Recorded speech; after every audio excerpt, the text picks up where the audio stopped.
Today we have a good testimony. I know this man for several years. He was an atheist, and of course he got converted later. And it's going to be interesting seeing the world from his point of view.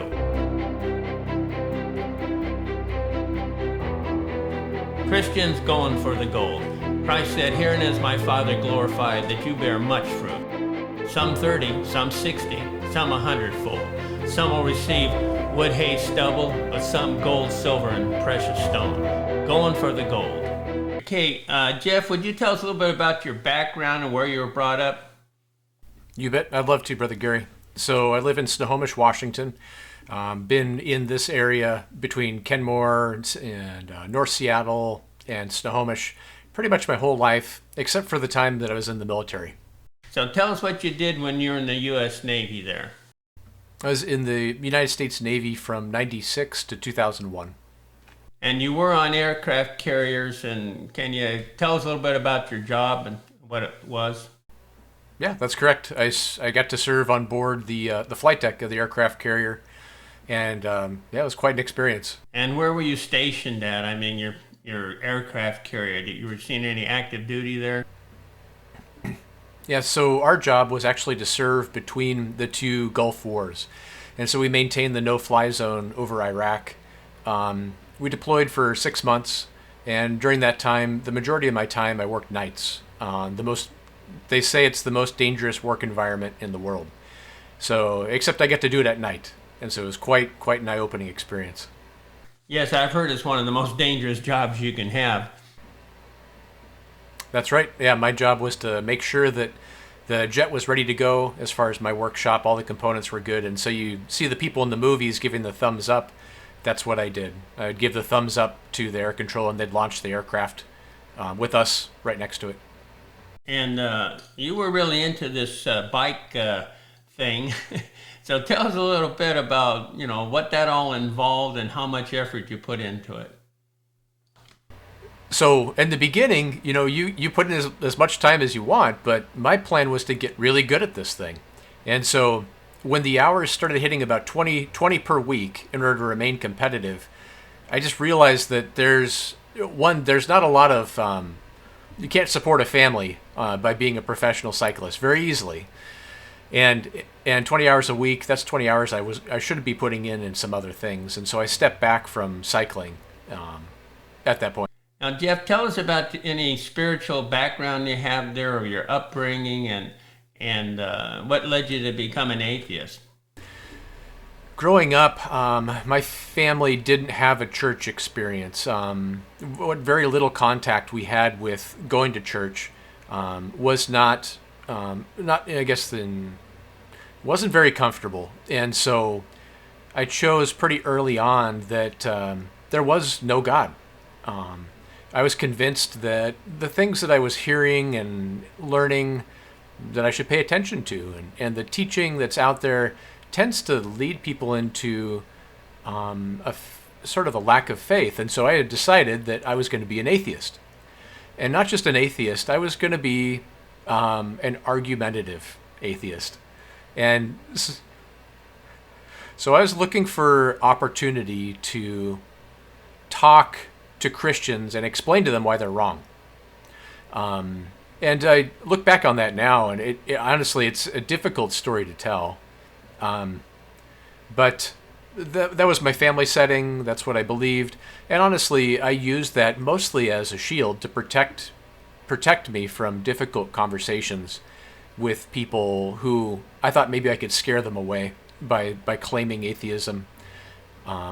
And I recognized pretty early on that, to be competitive, to make the money, to do the things I thought in my mind that you had to embrace a godless mindset. And why would I want someone or something at that point in my mind? Why would I want him looking over my shoulder at the things that I'm doing when the things I'm doing I'm not even proud to do sometimes? The decisions I was making were hard, and I was a little bit intimidated by the idea of some kind of judgment. And Jeff, what got you to turn to Christ? I mean, did you have somebody who Was it just going to church? You got a track? You have a friend who cared enough about you to keep encouraging you, maybe pray for you? Yeah, that's quite a story. It's something that is very meaningful to me. Had been running a business, and one of my employees explained that what the Bible says about heaven and hell and my position. And of course, just like all the rest of the people in the past, during the Navy time and even a little bit in high school, I pushed him away by saying, I'm an atheist. I don't believe in these things, and I tried to scare him away. But he would not be intimidated. In fact, he brought to me the idea that if I wanted to come to church with him, that his pastor was open to the idea of discussing, I think it was creation at that point, dinosaurs, creation, and all this stuff. And I thought, oh, come on, I've heard this before. Give me a break. And so I declined, but he persisted, and he eventually managed to get me to agree to meet him at the church that he had been inviting me to pick up a vehicle that he was dropping off. I had to get the keys. And so I knew where the church was. I was one step closer. And then later he asked, why don't you show up and be a guest of mine and my wife? And so to be what I thought a man should be, a man of his word, I was going to show up and get him off my back, basically. If I do that one thing, he'll leave me alone. So I showed up to church, and I remember the message distinctly. And as it turns out, he was not there. He was out of town, and he didn't tell me. So I showed up, and I got to hear about God as a bonus. And so, again, to prove to him, supposedly at that point, I was starting to feel some conviction in my heart, recognizing the things that I had been doing were a selfish nature, that I was clinging to this atheism as an excuse to continue to do things that were very selfish in my life. And so in order to actually get him off my back, supposedly, that was my reasoning. I said, okay, I'll show up one more time. And so he was actually there that time. Him and his wife were in town. And I brought my wife and my 1-year-old daughter. And I remember the message that pastor preached was that basically there is no secret disciple. This was about the woman with the issue of blood who touched the edge of Christ's garment. And Christ turned around and said, "Who touched me?" So at that point, I recognized that there was quite a bit of stuff in my life that would separate me from that love, that specific love that God has for each of us. And so I was convicted at that point. I recognized that there's no way for me to get to this place that I don't even believe in, this heaven, but I know that I need to accept, I need to be there. I need to be on the altar and just give it all over to this God who I've been resisting for so long. So I went forward and I listened in to some work that my wife was doing because she actually got saved on the same day. So I was kind of listening in over her shoulder. And the woman that was talking to her was explaining some Bible verses, John 3:16. She was explaining some verses out of Ephesians and Romans, and I'm listening into these, and I think, well, what about me? That's me as well. And a man, his name is Rob Gascoigne, stepped up and said, so, what do you think? And I had no response. Rob is a good friend of mine now, but at the time, he asked me directly, why should God let you into heaven? And I had no answer. None. And so it took some time. Fortunately, like I said, he's very gracious. He took his time with me, and he wanted me to talk with God, not to have some words that he gave me for assurance or anything like that. This was to be a one-on-one relationship with Jesus Christ and myself.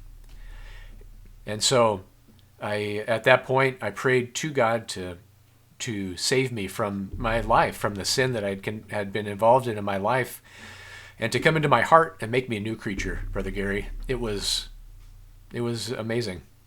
left a giant stain on the stair right there at that church, by the way. Just lots of tears. Lots of tears. Yeah. Well, Jeff, thanks for sharing that. I think it's good for our people to hear, good for me to hear that, and the perspective of somebody who was an atheist and then being converted. So now you're going to church and you're living a Christian life, and this must be totally different, new territory for you, a new path you're walking on. Tell us about that. Oh, it was a completely different experience than what I had lived for the first 29 years of my life, and because of that, I really had no understanding of how to act, honestly, around Christians. And for the last 29 years, or however long I had been thinking on these things, I had been in the process of attacking these beliefs. And so now, as I'm spending time with these new people who seem to really care about me, which also was pretty foreign previously, they seem very interested and they're very much caring and patient. And I thought, how can I spend time around these folks? I don't even know how to act or what I'm supposed to say. It was a whole new experience. But I'll tell you what, Brother Gary, is at a certain point, I just decided, hey, you know what? Forget it. God accepted me how I am. And if these people are real, they'll also accept me how I am and just understand that I'm brand new to this, And so as it turns out, my wife and I spent a lot of time with Tim Schellenberger and his wife, Christy. And they really did, they were a major influence in our early Christian life. We got to spend time with them and go to lunch and all these things. And eventually, God has developed me over time to be a little bit, to dig in deeper in some of these Christian topics as well. Okay, so now tell us what you're doing in this great big world God's given us. You're serving the Lord, you're going to church. You're going to church regularly? Yeah, we go three times a week, which I know may seem like a whole lot to people. Back in the day when I heard that 3 times a week, I just thought those folks are crazy. Why would you want to go to church 3 times a week? Well, I'll tell you, it's because there's different content on each of the nights. You're not hearing the same thing over and over. So, yeah, if I could interrupt, I had the same situation. I came home from Bible college, my first semester, and I'm going to church all the time. And my parents, they were worried for me, and they said, "Son, we just want you to be happy." And I said, "I am happy." They couldn't understand how I could go to church 3 times a week. They're afraid maybe I was losing it. So you're in church now, and you're serving the Lord, and you are serving the Lord. Tell us how you're serving the Lord, Jeff. Oh, well, that's a story. So at my church, I've had a chance to serve in a couple of leadership roles with the church. Amazing. Saw God pull an organization through really, really difficult times. I've watched what seems impossible on financial statements turn into just incredible blessings. It's amazing. That's where we get to see God work, is in the hard times. And so I had my own hard times back in August of 2017. I suffered a heart attack, which is, for me, it felt unbelievable, because prior to that, Brother Gary, I used to do quite a bit of fitness stuff. I was a competitive bike racer. I was doing triathlon. I was running and eating pretty healthy, not perfect, but my time came in August. I was started to have chest pain. I'm sorry, I should step back. I was feeling nauseous, and I thought I was going to be sick. And so I woke up my wife and I said, "Sweetie, I'm not feeling very good." And so she asked what was wrong. And at that point, I got one of the key symptoms. I got crushing non-positional chest pain. And based on some training I had, I recognized the signs and symptoms of a heart attack. And this was at 39 years old. So at 39, even though I'd done all this fitness stuff and I was eating healthy and I was living a life for God, now I'm having a heart attack? This was a struggle for me. Physically, emotionally, spiritually, it was a struggle. But I'll tell you, Brother Gary, during that heart attack, I stayed conscious the whole time. I remember the emergency scene. I remember my wife's response and my kids. And my position in the middle of the floor, just in case they needed to do CPR. If I lost my pulse, then they would be able to do CPR. Well, before that happened, the fire department showed up, and they walked into my bedroom, and they walked in. First thing they said, seeing me laying on the floor in the middle, they said, "Oh, hey, you done this before?" And of course, that's their sense of humor coming through. I said, "No, I've never done this before." And so they hooked me up to their machine, and they checked my heart, and they said, "Oh yeah, we need to get you into the hospital right away. We need to get you in right now." And I said, "Absolutely, let's go." So we loaded up in the ambulance.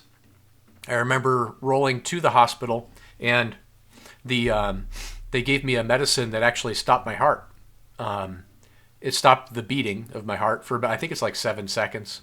But I remember the sensation of that heartbeat going away. And it was, it's like something was missing. I missed that heartbeat. And when it came back again, I remember the sensation of that warm blood filling my chest. And it was very unique, very fascinating. During this heart attack, I had not had any experience of fear. Never felt anxious, never felt dread or fear or anything like that. I just basically felt calm and at peace. And so we go into the hospital, and they put a catheter in to try to remove a clot that was blocking an artery in my heart. That's what caused the heart attack. And I remember laying there during surgery and watching the x-ray machine and seeing my heart beating and seeing them going after the clot. I was, again, never lost consciousness. And so I was in there for 2 hours. During the 2-hour experience, on my back with nothing to do, the only thing and the best thing I could do was to pray. And so I prayed every which way I could possibly think of for basically 2 things. One, for God to give these surgeons skill, and for me to not have that heart attack. And so after 2 hours, I could recognize the surgeon's body posture was frustrated. And he removed the catheter, removed the line, closed me up and all this stuff, right? And then comes over and he puts his hand on my shoulder and he says, "I'm sorry, I couldn't get it." And he walks away.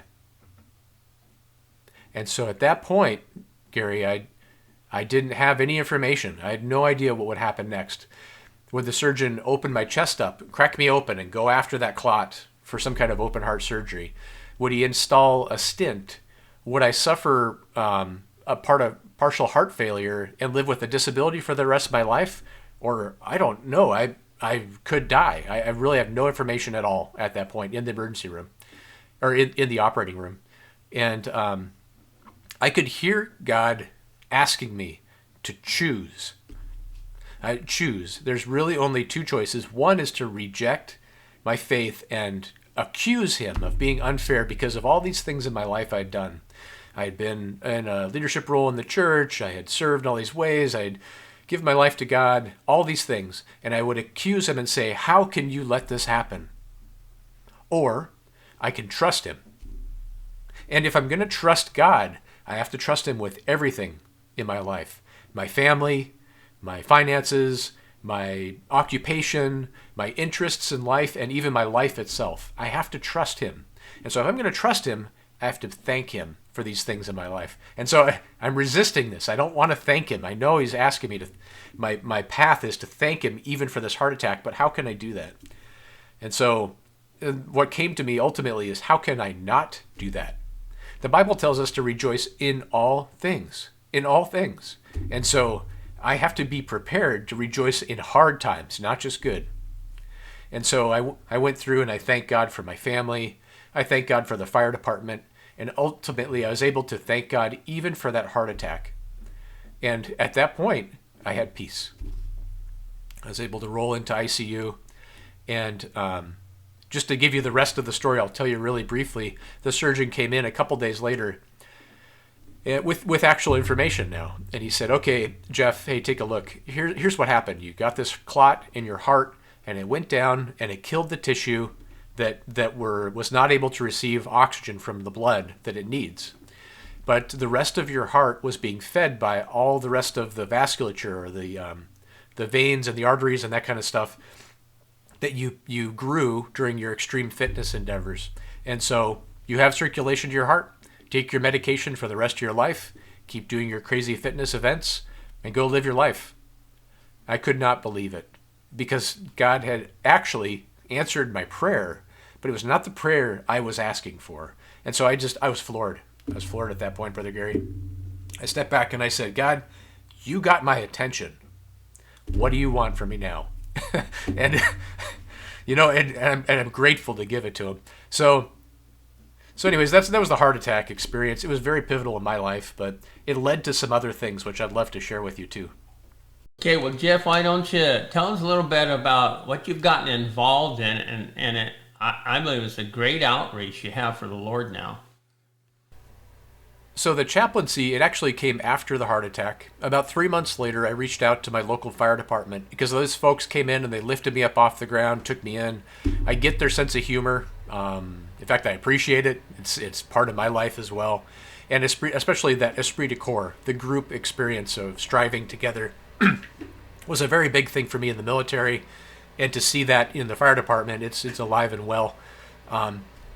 So I reached out to that fire chief and I said, hey, I'd like to let these firefighters know I'm doing okay. 39-year-old male with a heart attack. I thought it might be strange. And so he, without hearing any of the faith component, that fire chief, he reached out, Brother Gary. He said, yeah, sure, Jeff, you can meet the firefighters. Yeah, here's one, here's the other, here's the other. You ever consider being a volunteer chaplain? And it about floored me because this is a chance to involve my foundation of faith in my matter of service in a very, very difficult setting. And so I thought, man, Lord, is this something that you want me to do? Is this perhaps the reason why I had a heart attack? Is to understand this level of suffering? And it was about 6 months of prayer and contemplation and background checks and interviews and all this stuff. And I accepted a role as a volunteer chaplain with my fire department. And now I get to work with families that are suffering grief and loss. And also, frankly, work with my first responders on a very personal basis. Some people want a faith integration into their experience, and some people want nothing to do with it. And either way, it's perfectly fine with me. I'm happy to be there for these folks as they're going through things. Okay, Jeff, tell us what church you go to, where it's at, so our listeners can hear. Oh, yeah. You bet, I'd love to. So I go to Woodin Valley Baptist Church. It's in Bothell, Washington. Our pastor is Rich Farinella. We're actually in transition, right? The next pastor will be Lamar Ard. We've been going there. That's where I got saved. We've been going there for 19 years. And it's my family. This is very, very close to the people at Woodin Valley Baptist Church. Thanks, Jeff, for sharing with us. I believe the Lord will use it. We love you, brother, and praying for you, and thank you for praying for us. Love you too, Brother Gary. Thank you for the opportunity to share my testimony. I really appreciate it. Thanks for watching. I hope you'll come back. Be sure and hit the like and subscribe button if you haven't already. And I introduce you to a free site. Everything's free on it, no gimmicks. It's got a bunch of ebooks on there, a bunch of short stories, helpful videos, and much more. Please see it, True Christian Short Stories by Matheny.